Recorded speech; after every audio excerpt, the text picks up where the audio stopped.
నమస్కారం అండి. నా పేరు ఈశ్వరయ్య. మా భార్య పేరు శాంతారాణి. మార్చిలో ఫస్ట్ వీక్లో మా భార్యకి ఇంట్లో దెబ్బ తగిలి L1 వెర్టెబ్రా ఫ్రాక్చర్ అయింది.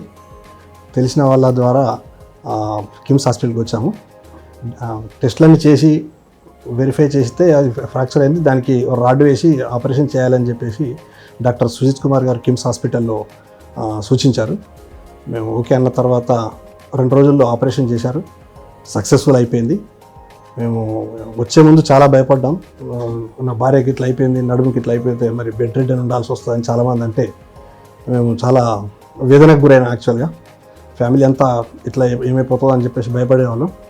అని ఇక్కడికి వచ్చిన తర్వాత వీళ్ళు ఇచ్చిన ధైర్యం, ఆపరేషన్ సక్సెస్ అయిన తర్వాత మాకు ఒక పునర్జన్మని ఇచ్చినట్టు అయింది. నా ఇల్లు నిలబడ్డది అన్న ఫీలింగ్ తోటి ఉన్నాను నేను. తర్వాత నెలకు 2 నెలలు మంత్లీ రివ్యూలు చేశారు. ఆ తర్వాత 6 నెలలకు ఒక రివ్యూ అవుతుంది. మంచి ట్రీట్మెంట్ ఇచ్చారు, ఫిజియోథెరపీ చేశారు, ఎక్సర్సైజ్ కూడా చేయించారు. ఇప్పుడైతే తను సొంతంగా లేచి నడిచి తన పని తాను చేసుకోగలుగుతుంది.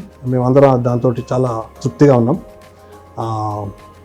మేము ఇన్పేషెంట్గా అడ్మిట్ అయిన 5 రోజులు కూడా ఇక్కడ నర్స్ సర్వీసెస్ కానీ హాస్పిటల్ సర్వీసెస్ కానీ చాలా సంతృప్తికరంగా ఉన్నాయండి. టోటల్ కిమ్స్ హాస్పిటల్కి, సుజిత్ కుమార్ డాక్టర్ గారికి అందరికీ హృదయపూర్వక ధన్యవాదాలు తెలియజేస్తున్నామండి. థ్యాంక్ యూ అండి. నా పేరు శాంతనండి. నాకు కాల్షియం ప్రాబ్లం వలన ఫ్రాక్చర్ అయింది. ఫ్రాక్చర్ అయితే సుజిత్ కుమార్ డాక్టర్ గారు బాగా చేసిండ్రు. సర్జరీ అయినాక కూడా నేను నడుస్తానా, అసలు కింది వంగుతానా లేదా అని కూడా అనుకున్నా నేను. కానీ సర్జరీ అయినాక కూడా నేను ఇంట్లోకి కూడా నడుచుకుంటూ వెళ్ళిన 1 మంత్ లోపలనే పనులు కూడా చేయగలిగిన కిచెన్లో.